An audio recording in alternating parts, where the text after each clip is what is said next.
D'imagination, ça aussi, là, hein? C'est pas d'imagination, elle l'a vu. Elle l'a vu, hein? Jusqu'à les photos des vraies places, en plus. Hein? Elle connaît ça.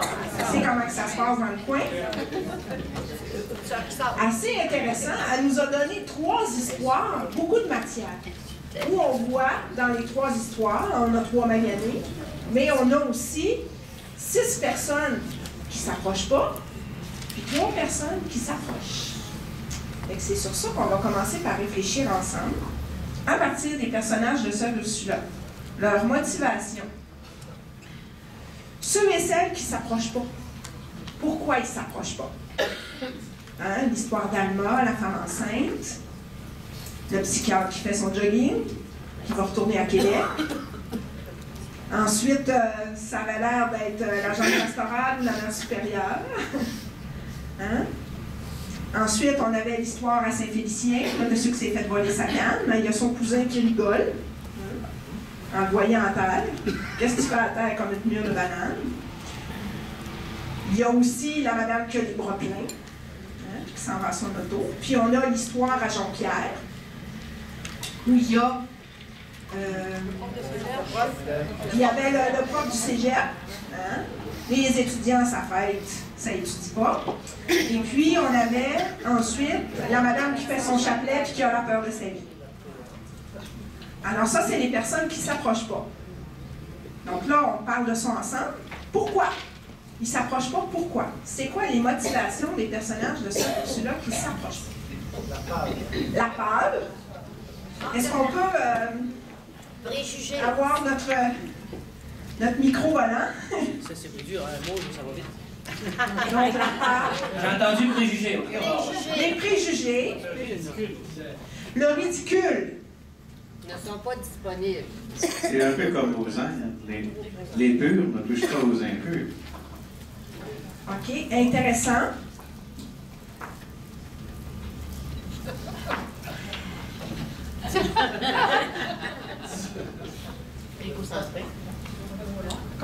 Égocentrique.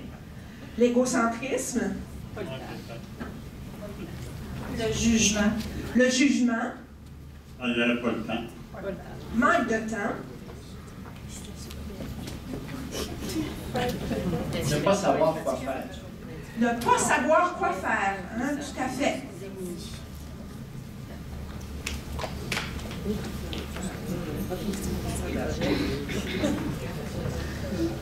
Le manque de spectateurs. Ah, le manque de spectateurs. C'est trop discret, c'est pas assez valorisant. Fermeture. La fermeture. Il y en a d'autres qui vont s'en occuper. D'autres vont s'en occuper. Hein? Ça n'a pas besoin d'être moi, il y en a d'autres qui vont le faire. L'ignorance. L'ignorance. Moi, je dirais l'insensibilité aussi. L'insensibilité. Pas capable de se mettre dans la peau de quelqu'un. Hein? Souvent avec les préjugés, le jugement ou la question de l'impureté dont il était question tantôt, là, ça fait que je ne suis pas capable de m'identifier à la personne qui est là. Oui? Les conséquences. Les conséquences. Qu'est-ce qui va arriver si je le fais? L'indifférence aussi. L'indifférence.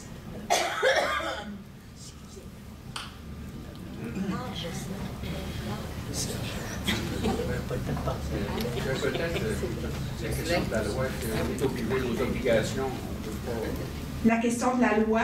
En raison de nos obligations, on n'a pas le temps de s'en occuper. Il faut bien que je me rende au cégep, il faut que je me rende à telle place. Les obligations, le conflit d'horaire, hein, qu'est-ce que je fais passer en priorité? Je vais être en retard si je le fais. Les autres vont s'en occuper. Oui, les autres vont s'en occuper. Vous savez, sur la question du jugement, je vais juste vous lancer, je vais vous raconter ça en 3 mots, mais je vous dis, ça vaut la peine si vous avez la possibilité d'aller voir sur Internet. C'est une compagnie américaine, il me semble que c'est une compagnie d'hypothèque ou d'assurance, je ne sais pas trop. Ils ont construit toute leur publicité sur des événements, des courtes anecdotes qui sont filmées, OK? Puis quand tu vois ça, puis que tu ne sais pas que c'est... Tu sais, quelqu'un... Bon, je vous donne un exemple.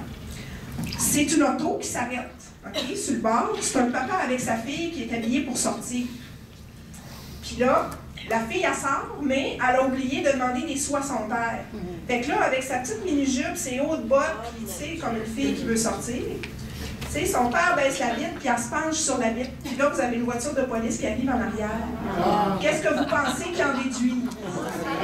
Voilà. Hein? Donc, beaucoup de nos jugements, de nos préjugés, c'est une manière d'interpréter une situation. Hein? Ça révèle quelque chose de nous aussi.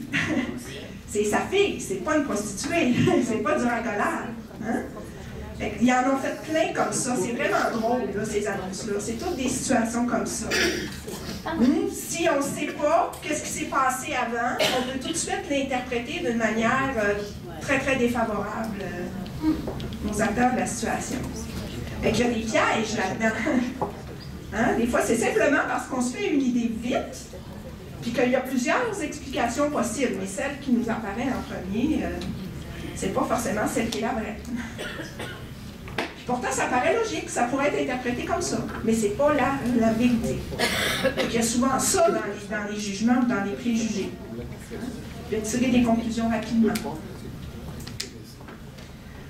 On passe à ceux qui s'approchent maintenant. Ceux et celles qui s'approchent. Pourquoi? Alors, dans nos 3 histoires de Sœur Ursula, hein, donc Sœur Ursula n'a pas voulu se vanter en disant que c'est elle qui avait aidé amoureusement la femme enceinte, mais c'est une autre femme enceinte qui va l'aider à se relever. Puis elle n'avait pas pu prendre le livre à la bibliothèque parce que c'est toute l'autre qui les avait empruntés. Ça, c'est l'histoire d'Alma. L'histoire de Saint-Félicien, c'est le monsieur avec son fils dans l'auto, hein, qui dit « Je veux que mon fils fasse ses sacrements. Si je ne suis pas capable d'aider mon prochain, j'ai un problème. » Et puis, ils vont faire leurs courses, puis après ça, ils vont avec le monsieur chercher une canne à pharmacie. Puis ensuite, on a l'histoire de Jonquière, où c'est la femme qui sort de son auto, hein, puis qui appartient au centre évangélique de Jonquière, l'église de Pentecôte. Alors, pourquoi ces personnes-là s'approchent? La femme enceinte s'est vue elle-même dans l'autre femme enceinte. Elle s'est vue dans la situation, puis probablement qu'elle s'est dit, si je vivais ça, je voudrais avoir quelqu'un pour m'aider. Fantastique, c'est exactement ça, l'empathie. Puis l'empathie, quand c'est quelqu'un qui est dans une situation comparable à la nôtre, hein, elle est plus facile.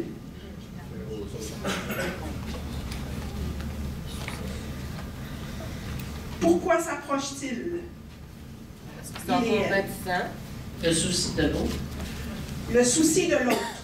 Compassion. Comme par principe. Oui, l'altruisme, exactement ça.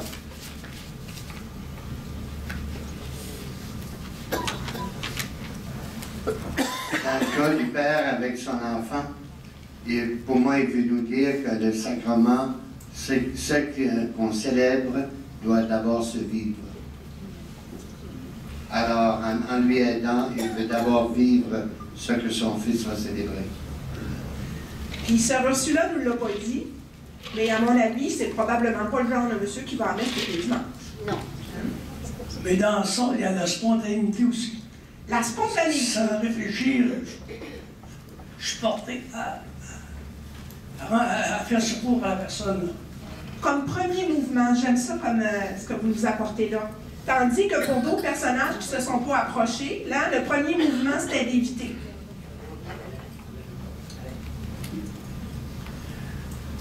Solidarité entre les humains.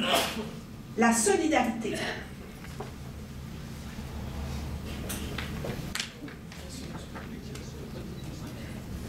Je pense que dans le cas du papa avec son enfant, c'était aussi dans un but de témoigner d'une cohérence aussi de ce qu'il fait. Puis il y a quelque chose de l'ordre du devoir aussi. Tu sais, je me dis aussi comme chrétien, on a le devoir de témoigner dans le monde, dans nos actions aussi, pas juste en parole. Exactement. Ne pas avoir peur des préjugés aussi. Tout à fait. Comme si c'est pas les conséquences apparaissent pas comme une préoccupation première. Hein? C'est le besoin tout de suite.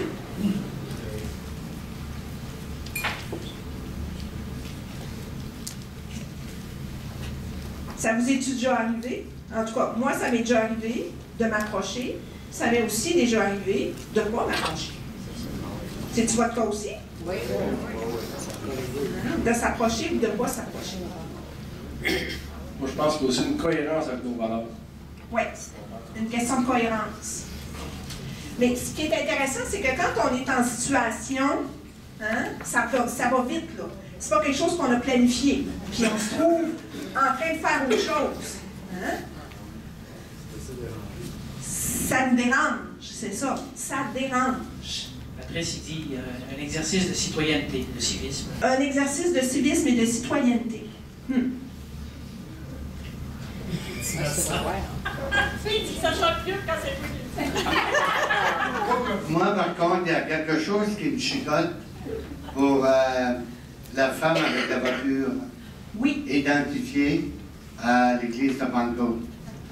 Au Nouveau-Brunswick, c'est l'ennemi de l'église catholique. Et c'est là pour moi le sens, le lien avec le Samaritain. Avec le Samaritain, tout à fait. Qui célèbre différemment.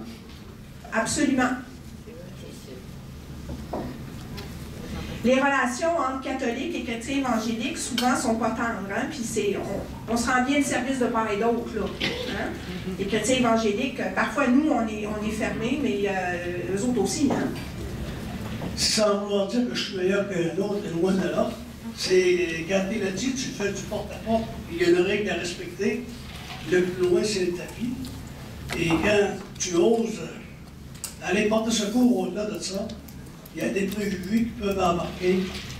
Et j'ai osé le faire une occasion, et je ne l'ai jamais regretté. Puis par contre, une autre fois où je ne l'ai pas fait, aujourd'hui, j'y pense encore.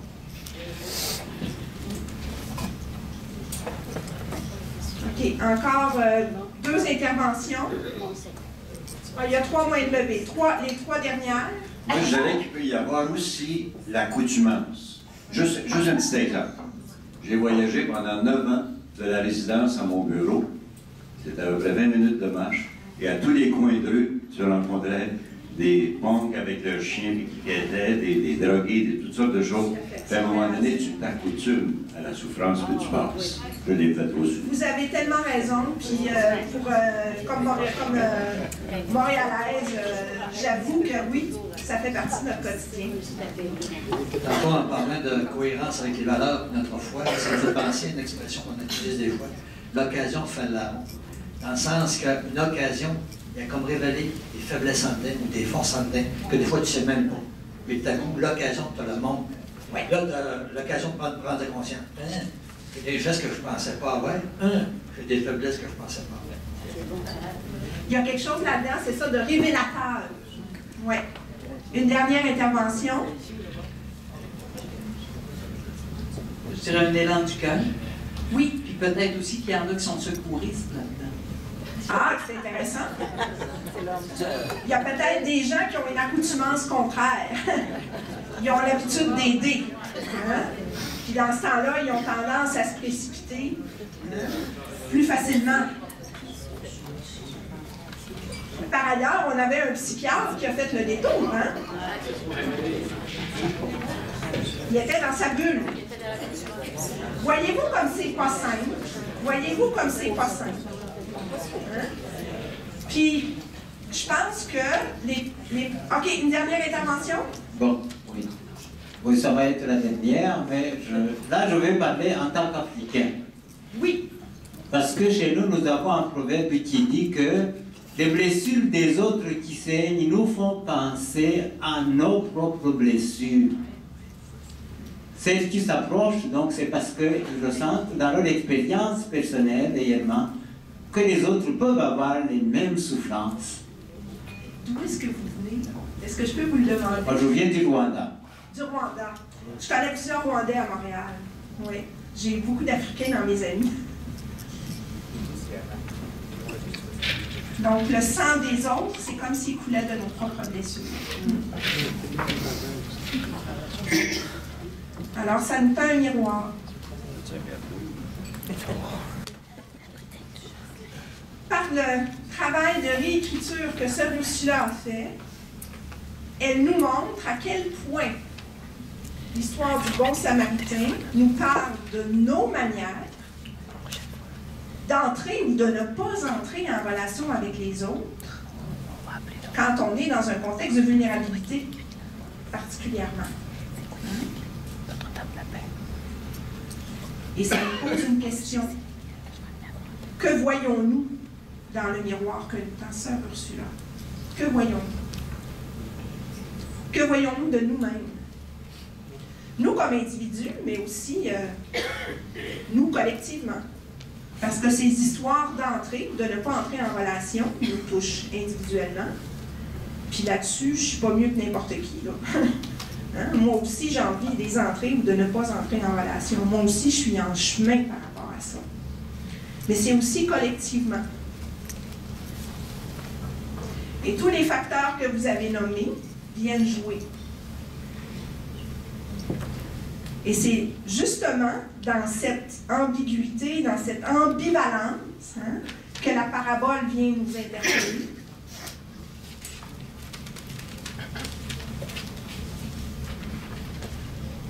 Et comment faire pour répondre à cette interpellation?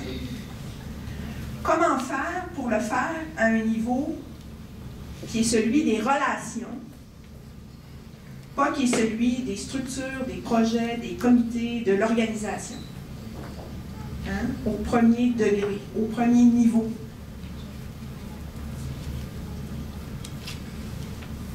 La réécriture de Sœur Ursula, je pense qu'elles nous font revenir, hein, à l'essentiel de l'essentiel, le premier maillon, hein, au commencement. Au commencement, il y a les relations. Le règne de Dieu, c'est dans les relations interpersonnelles qu'il devient visible. C'est là qu'il naît, c'est là qu'il prend racine. C'est là qu'on peut goûter au déjà là. Le pas encore, ça, on n'a pas de problème à le sentir. Mais c'est là qu'on peut goûter au déjà là. Pas encore, c'est des relations de Christ. Et l'Église aussi est, avant toute chose, une réalité relationnelle. Et là-dessus, je pense au magnifique petit schéma, hein, de François Mogg.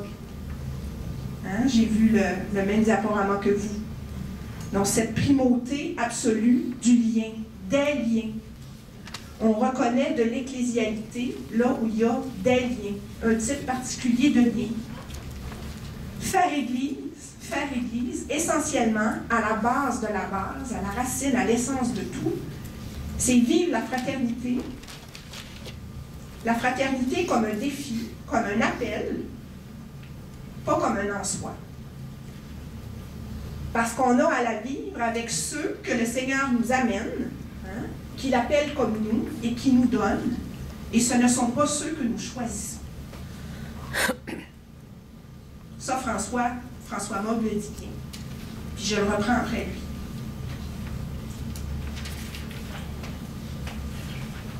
Mais ce n'est pas juste de l'ecclésiologie théorique qu'on fait.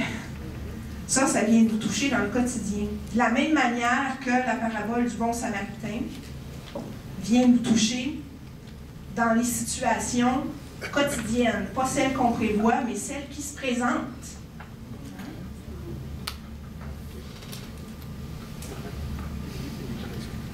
Nous avons une maladie. François Mogg va parler de l'extrinsècisme. Donc, on va regarder ensemble une maladie et un remède que je vais vous proposer. Ça va être la dernière chose que je vais vous présenter avant la pause. Donc, c'est plus petit, hein? Oui, ça paraît pas clair. Alors, j'appelle ça la maladie du bastion.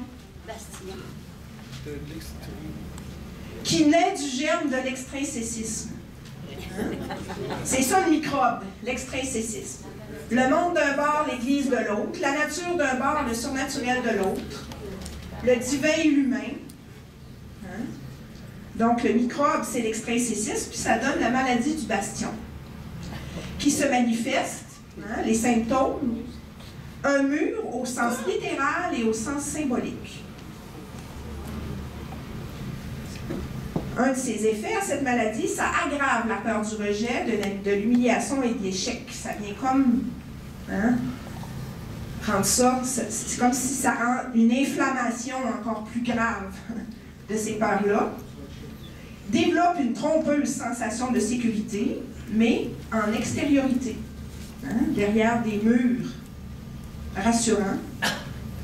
Elle est hautement contagieuse et elle est subtile et difficile à détecter. Et le remède qu'on va travailler ensemble, c'est le titre de mon diaporama, « Oser se faire proche ». Au niveau élémentaire, basique, fondamental. Puis je vais vous faire vivre, je vais vous guider pour vivre quelque chose ensemble. Parce que je vais le vivre avec vous. Après la pause, où on va vivre ensemble quelque chose de ce remède-là qui va nous amener ensuite au mois de mai. Donc le remède d'oser se faire proche, c'est un remède qui s'attaque directement au germe de l'extrinsécisme, là où ça fait mal, comme disait l'annonce. Efficace, à petite dose, prise régulièrement, avec des effets optimaux à long terme. Ça me fait penser les gens qui prennent du Génacol ou du collagène ou ce genre de trucs contre l'arthrite, là, ou d'autres médicaments, c'est un effet cumulatif. Il faut que tu prennes ça plusieurs jours pendant quelques semaines avant de voir l'effet. Mais c'est la même chose. Petite dose, quotidiennement, régulièrement, effets optimaux à long terme. Apaise la peur en douceur. Développe un fort sentiment de sécurité intérieure. S'il n'y a pas de sécurité extérieure, ce qui tient, c'est la sécurité intérieure. Là où Jésus est notre Père dans la vulnérabilité. Diminue la contagion dès la première dose. Et l'effet sur les murs est corrosif. Au sens symbolique d'abord, puis au sens littéral à long terme. Donc on va regarder le défi que je vais nous lancer après la pause.